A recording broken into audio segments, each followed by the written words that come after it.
আসসালামু আলাইকুম, আমি আব্দুর রহমান জয়। আফটার ইফেক্ট লার্নিং সিরিজ টিউটোরিয়ালে আপনাদের স্বাগত জানাচ্ছি।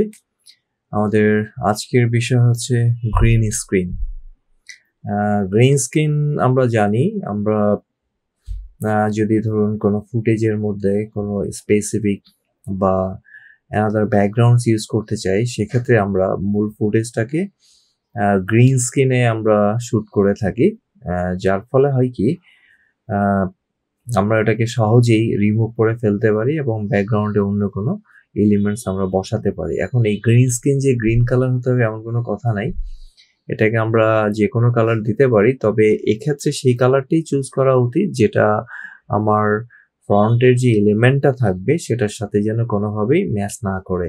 তাহলে যেটা হবে কি, আমরা যখন এটা রিমুভ করব তখন এর ফলে যেটা হবে কি, আমাদের মূল যে অবজেক্টটা থাকবে, সাবজেক্টটা থাকবে, সেই সাবজেক্টের কিছু অংশ হয়তো ইরেজ হয়ে যেতে পারে। তো ঠিক আছে, আমরা এটা শুরু করি। তো এটা আমরা প্রথমে যেটা করব সেটা হচ্ছে ভিডিও লেয়ারটাকে আমরা সিলেক্ট করলাম। সিলেক্ট করার পর আমরা চলে যাব ইফেক্ট মেনুতে। তো এই ব্যাকগ্রাউন্ড রিমুভের ক্ষেত্রে বা গ্রিন স্ক্রিন রিমুভের ক্ষেত্রে আমরা যেটা করি, কিং একটা এলিমেন্টস ইউজ করি। এই ইফেক্ট এর মধ্যে আমাদের চুজ করতে হবে কি লাইট, আমরা কি ক্লিনার আছে, ক্লিনার আউট আছে, এক্সট্রাক্ট আছে, কালার রেঞ্জ আছে ডিফারেন্ট। তো এখানে আমরা যেটা ইউজ করি হচ্ছে কি লাইট 1-2। তো এই কি লাইটে 1-2-তে যখন আমরা আসব, তো এখানে আমাকে প্রথম চুজ করতে হবে স্কিন কালার। স্কিন কালারটা আমি আই ড্রপার দিয়ে আমার যে ফুটেজে কালারটা আছে সেটা আমি নিয়ে নেব। সেটা নিলে আমার ব্যাকগ্রাউন্ডটা এক ক্লিকেই আমার রিমুভ হয়ে যাবে। এটা যদি আমি একটু বড় করে দেখি, এখন যদি আমি এটাকে প্লে দিই, তাহলে দেখা যাবে যে এখানে আমার কিছু নয়েজ এখনো রয়ে গেছে। তো এই নয়েজগুলো রিমুভ করার জন্য আমরা এর কিছু প্রপার্টিকে আমরা অ্যাডজাস্ট করব। যেমন ধরুন এখানে স্কিন গেইনে এসে আমি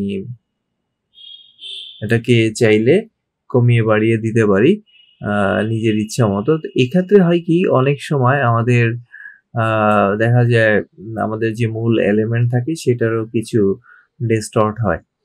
তো এটাকে আমি আরো ভালো করে দেখার জন্য ফাইনাল রেজাল্ট দিয়ে ভিউ মোডে সেটা আমি চলে যাচ্ছি স্কিন ম্যাট দিলে আমি এটা দেখতে পারবো যে এখানে কিছু নয়েজ যে এখানে আমরা তৈরি হয়। দেখেন এই জায়গায় যখন আমি এটাকে রিমুভ করি তো কিছু এলিমেন্ট ইম্প্যাক্ট ফেলে। তো এটা এরপরে আসি স্কিন ব্যালেন্স। এই যে এখানে কিছু সাম নয়েজ রয়ে গেছে আমাদের, যেহেতু আমরা এটাকে ব্ল্যাক করে ফেলছি। তো এখানে ব্ল্যাক কালারটা হচ্ছে ট্রান্সপারেন্ট আর হোয়াইট যে কালারটা হচ্ছে সেটা আমার ভিজিবল এরিয়া। তো আমরা এই নয়েজটাকে কমানোর জন্য স্ক্রিনের ব্যালেন্সটাকে আমরা বাড়িয়ে কমিয়ে এই যে সেটা কমিয়ে বাড়িয়ে দিতে পারি, যার ফলে হয় কি কিছুটা নয়েজ আমার রিডিউস হবে। আচ্ছা, এরপরে আরো যেটা আছে, আরো কিছু ক্লিন করার জন্য আমরা ইউজ করতে পারি স্কিন মেটিতে আছে যেমন ক্লিপ ব্ল্যাক। তো এটাকে যদি আমি বাড়াই তাহলে আমার ব্ল্যাকের এরিয়াটা আমার আরেকটু শার্পনেস এখানে করে। তারপর আসে এরপরে হোয়াইট ব্যালেন্সটা আমি বাড়াতে পারি, ক্লিপ হোয়াইট। তো এটাকে আমরা কমিয়ে দিলে এই যে আমার যে নয়েজগুলো এডিশনস তৈরি হয়েছিল ব্ল্যাক স্ক্রিনের কারণে, এটাকে আমি একেবারেই সরিয়ে দিয়েছি। আচ্ছা, এরপর আসে ক্লিপ রোল ব্যাক। এই রোল ব্যাকে হচ্ছে আমার এই সাইডের যে এরিয়াগুলো আছে, এই যে এটাকে কমানো বাড়ানো যায় একদম, মানে আউটসাইড যে অংশগুলো সেগুলো আমি রোল ব্যাকটাকে একটু কমিয়ে দিতে পারি, একটু ভিতরের দিকে করে দিতে পারি যাতে এটাকে একটু স্মুথ মনে হয়, হ্যাঁ, এরিয়াতে। তারপর আসছে হচ্ছে যে গ্লো কালার, এটা আমাদের দরকার নেই, সফটনেসটা আমরা একটু বাড়িয়ে দিতে পারি এটার, এইভাবে আমরা। তারপর ডিসপ্লিট ব্ল্যাক অ্যান্ড ডিসপ্লিট হোয়াইট, এখানে আমরা একটু বাড়িয়ে কমিয়ে যে হোয়াইট এরিয়া বা ব্ল্যাক এর এরিয়া চাইলে আমরা একটু বাড়িয়ে দিতে পারি বা একেবারে কমিয়ে দিতে পারি। যেমন এখানেও একটা ব্যাকগ্রাউন্ড আছে, যার ফলে সেটাকে আমরা একেবারে উড়িয়ে দিতে পারি অথবা একটু আমরা রাখতে পারি চাইলে, হ্যাঁ, সে হোয়াইট।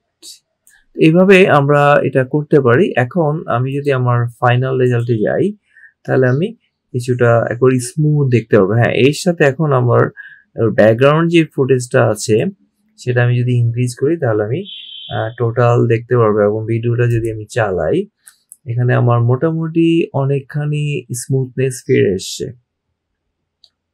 আচ্ছা, এখানে আরেকটা প্রবলেম আছে আমাদের, এই যে মেইন যে ভিডিওটা সেটা ব্যাকগ্রাউন্ডে আমি যে টেক্সটটা দিয়েছি ওটা একটু সরিয়ে আনতে হবে, নাহলে আমার পুরো টেক্সটটা ভিজিবল হবে না।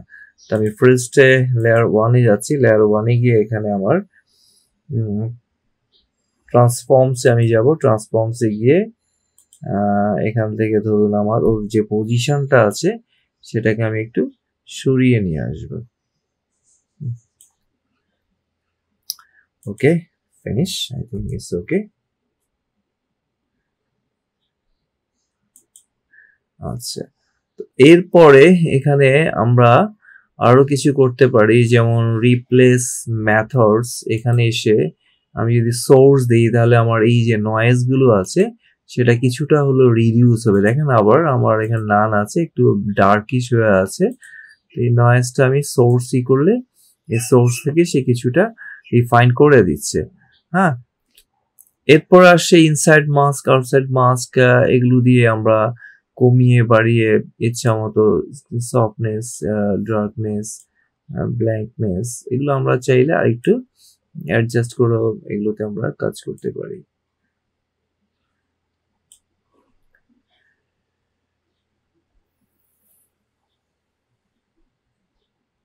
এই হচ্ছে মোটামুটি আমাদের। আমি যদি আবার সোর্স ম্যাটে যাই, এখানে দেখেন এই যে আমার নো কালার, এখন আমি দিয়েছি সোর্স, সেখান থেকে আমি এখানে কালারটা কিছুটা হলেও আমরা রিপ্লেস করতে পেরেছি। তো এগুলো চাইলে আমরা স্ক্রল করে বাড়িয়ে কমিয়ে দিতে পারি, অথবা ভ্যালুটা আমরা সরাসরি বাড়িয়ে কমিয়ে দিতে পারি। তো এই হচ্ছে আমাদের মোটামুটি আজকের গ্রিন স্ক্রিন, কিভাবে খুব স্মুথলি আমরা একটা তো ঠিক আছে, আজকে এই পর্যন্তই। আশা করি আপনারা সবাই বুঝতে পেরেছেন এবং এটাকে ভালোভাবে প্র্যাকটিস করবেন। প্র্যাকটিস করলে আমরা জিনিসটা ভালোভাবে আয়ত্ত করতে পারি। তো সবাই ভালো থাকুন। আসসালামু আলাইকুম।